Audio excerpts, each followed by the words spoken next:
السلام علیکم پیارے حضور. وہ باتیں جو یا وہ چیزیں جو اللہ تعالیٰ نے منع کی ہیں ان کو بدعت کہتے ہیں, جو غلط باتیں ہوتی ہیں یا بری چیزیں ہوتی ہیں ان کو. ہاں, کوئی ایسی بھی باتیں ہیں جن کے بارے جو نئی نئی ایجادات کی جائیں, دین میں شامل کر دی جائیں, جی جن کے بارے میں کوئی حکم و احکام نہیں ہے بلکہ منع کی گئی ہیں. ہاں جی. اب یہاں مجھے پتہ لگا ایک شادی تھی, مہندی تھی. جی جی میں نے ان لوگوں کو اجازت دی ہوئی ہے جن کے گھر بہت چھوٹے ہیں. اول تو جرمنی میں گھر اتنے چھوٹے ہیں نہیں, جی اور جن کے بہت بڑے خاندان ہیں نا, 100-150 آدمی یہاں رہتے ہیں, جی ان خاندانوں کے لیے شاید گھر چھوٹے ہو جائیں, یا لڑکی کی سہیلیاں. تو اس کے لیے میں نے کہا تھا چھوٹی سی جگہ پہ لے کے تو مہندی کر سکتے ہیں آپ لوگ. تو اس کا فائدہ یہ اٹھایا انہوں نے, غلط فائدہ. بعض لوگوں نے, جی کہ بڑے بڑے ہال لینے شروع کر دیے. پھر بہانے یہ بنائے کہ آمین کے نام پہ دعوتیں بڑی بڑی کرنی شروع کر دیں, دوسروں کو بھی بلانا شروع کر دیا کہ ہم نے آمین کی ہے. ٹھیک, کسی نے آمین کے نام پہ سالگرہ شروع کر دی. جی جی تو اس طرح کی جو بدعتیں ہیں نا, ان سے بچنا چاہیے.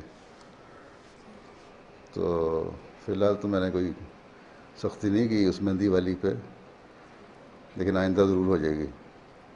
جو آمینیں اور اس طرح کی دوسری بدعات کو شامل کر لیتی ہیں مہندی کے نام پہ یا آمین کے نام پہ مہندیاں. حضور کئی جگہ پہ دیکھا گیا ہے کہ لوگ یہ سمجھتے ہیں کہ شاید ہال لینے سے منع کیا ہے, کہ چھوٹی ہال لوگ حال لینے لینے سے سے. میں نے کہا کہ اگر بڑے خاندان ہیں, جی رشتہ داروں کو کھانے پہ بلانے میں کوئی حرج نہیں ہے, جی ایک دن کے لیے, شادی سے ایک دن پہلے. جی جی لیکن اب یہ مسئلہ بن گیا ہے کہ شادی پہ خرچ کم ہوتا ہے, شادی مہندی کی پہ زیادہ رونقیں ہوتا کم ہوتی ہیں, شادی کی اہمیت کم ہو گئی ہے, ہے. جی اور جو مہندی ہے اس کی اہمیت شادی کے اوپر چھا گئی ہے. اصل چیز وہ ہے. اسلام میں صرف 2 چیزوں کی اجازت ہے دعوت کی, شادی اور ولیمہ. ایک حدیث میں آیا, عام کے پاس صحابی ایک آیا کہ کپڑوں پہ رنگ لگا ہوا تھا. میں نے کہا کیا بات ہے؟ میں نے کہا شادی ہوئی ہے میری. کہ ولیمہ کیا؟ میں نے کہا نہیں, پیسے نہیں, غریب آدمی ہوں. انہوں نے کہا مچھلی چاہے بکری کے ایک پائے کا ولیمہ کرو, لیکن کچھ نہ کچھ لوگوں کو گھر میں ضرور بلانا چاہیے. ان کو کھلا دو, اپنے قریبیوں کو, رشتہ داروں کو. اس حد تک اس کی اہمیت ہے. کہیں نہیں آیا کہ تم نے مہندی کی تھی کہ نہیں.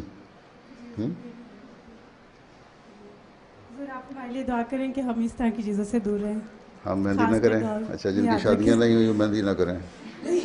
نہیں مطلب ہم آگے کہیں پہ غلط ہو رہا ہے تو ہم بھی اس سے بچیں اور ہم باقیوں کو بھی اس سے بچانے والی بنیں. جی.